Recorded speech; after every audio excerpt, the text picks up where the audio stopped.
People treat us the way that we allow ourselves to be treated. They treat us the way that we accept them treating us. If we have decided that we are worthy of love and worthy of being treated well, we will receive love and we will be treated well. And this blew my mind because I spent the majority of my life thinking the best way to get love and to be treated well was to be really humble. And I thought that being humble was essentially hating myself, being my harshest critic, finding the list of things that might make people dislike me and beating them to the punch. It was jumping to be a doormat so that someone would go, wow, she's such a good listener. Wow, she always sacrifices herself. Wow, she's always there for me.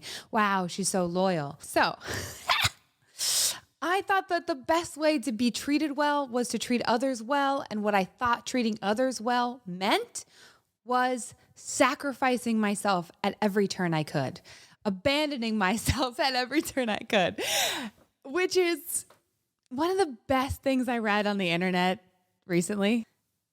You are constantly afraid of being abandoned because in an effort to not be abandoned, to convince people not to leave you, you are consistently abandoning yourself.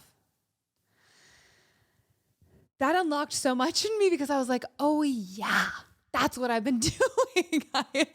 I've been treating myself like I'm not good enough, as is. I'm not good enough for love. I'm not good enough for sex. I'm not good enough for friendship, for great job opportunities, for the life of my dreams. I'm not good enough for that. And I had so much trouble letting go of that belief because I believe that humility is the best thing you can have. What I've learned instead is that true confidence is believing that you are inherently worthy from birth. There is nothing to deserve. There is no worthiness to achieve. You just are worthy of love from birth. And so is everyone else. It's an essential need. When you believe that is the only time you can be humble. This is the thing that I didn't understand until it happened inside of me because I was so miserable that I went, you know what, screw it. Even if everyone else hates me, I have to be with me 24/7. I'm going to do the best I can to not hate me anymore, preferably to love me because I want to love the person I'm hanging out with all the time. Let's work on that.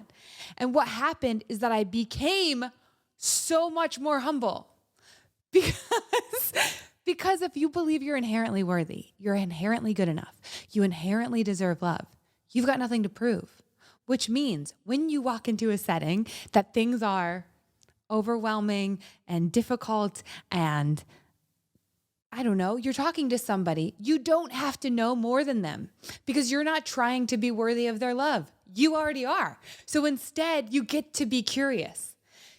Curiosity and humility can only come from a place of true confidence, where it's no longer about proving where you are in this hierarchy of who's the best in the social structure, who's the highest, who's the smartest, who's the coolest, who's the most beautiful. When you can believe that you are worthy of love and life and abundance and freedom and joy and all of that, when you can believe that, which is so attainable, when you believe that, then suddenly you get to experience it by being humble. You get to walk into a conversation and discover the wonder of other humans, like entire worlds, right? We're each the main character of our lives. And that's incredible because there's this entire universe that whoever you're talking to will never figure out about themselves. And I have an entire universe in me that I'll never figure out. I mean, last night I had insane emotions. The last 2 days, my emotions have been insane. They're so intense.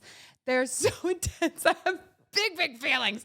I get mad in a way that feels like I've lost myself, like I just totally lose control, which leads me to my next point about loving yourself. You cannot regulate an emotion that you don't allow yourself to have. So for me, I have spent the majority of my life believing that anger is bad. It's evil. It's wrong. It's overwhelming to other people. You shouldn't be angry. So every time I would start to get angry, I would suppress it, ignore it, or get angry about getting angry. And it spirals into this whole thing. Because usually the reason that we have the emotion we have is so embarrassing. It's so embarrassing. We don't want to need something from someone else. And often we have an emotion because like I'll get really angry because I'm not getting eye contact and cuddles and connection and I'm lonely. And like I'll have like from little tiny things. And the reason that the emotion gets so big is because we deny it. I deny it. I'm like, no, I'm not mad. I don't need that. I'm not tired. I'm not. And I just throw it away because especially if other people in my life have the same stimulus, the same crap happens to them and they handle it great, I'm like, yeah, I can handle it great too. Yeah, for sure. But if I actually love myself enough to go, oh, baby, talk to me. What's going on? What do you need? Oh, of course you're angry. Yeah, you really wanted to be held. You really wanted eye contact. You really wanted a hug. That's beautiful. Ask for it. Not in an aggressive, defiant way, in a humble, truly humble, which means truly confident way of, hey, I really need this. I'm so sad. I'm so tired. I just need you to hold me.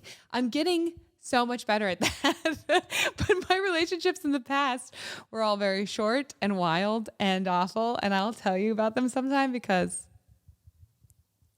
I dated a convicted murderer who was a drug dealer and professional bodybuilder and 20 years older than me. I gotta tell you that story sometime. But but I would date all these people and then they were such short-lived relationships in large part because I believed I should have no needs and instead I should be their caretaker and accessory. And that's exhausting. But now I've been working on loving myself and I am able to ask for what I need and really love the adventure of a healthy relationship. Yeah. So, my friend, I'm saying all of this with one main thing that I'm trying to tell you, which is you're okay. As is, you are so good enough. You are worthy of love. Yeah, I know you got stuff, okay? I know you have things to work on. I know you get, too angry sometimes, sadder than you wish you would. You have more needs of your partner than you feel like they have needs of you. You've got childhood trauma that you didn't want to acknowledge and now you're dealing with. You've got all of this stuff. And maybe you can't see it right now. Maybe you can't see it today, but it is just more to love. It's just more to love. It's fascinating and it's beautiful. And it is the adventure of being you. It is the adventure of being you, uniquely you. I hope that this video helps you see that. I hope that this helps you see that you are inherently worthy, you are inherently good enough. Another thing I want you to know is that self-love cannot flourish in isolation. That's a direct quote from All About Love by Bell Hooks. Self-love implies this like bubble where we're just learning how to love and care for ourselves. But usually where we're unable, and not practiced at loving ourselves is with other people when we are trying to be humble or impressive or just trying to get their love. And we learned at a young age that not loving ourselves helped us. That wasn't true.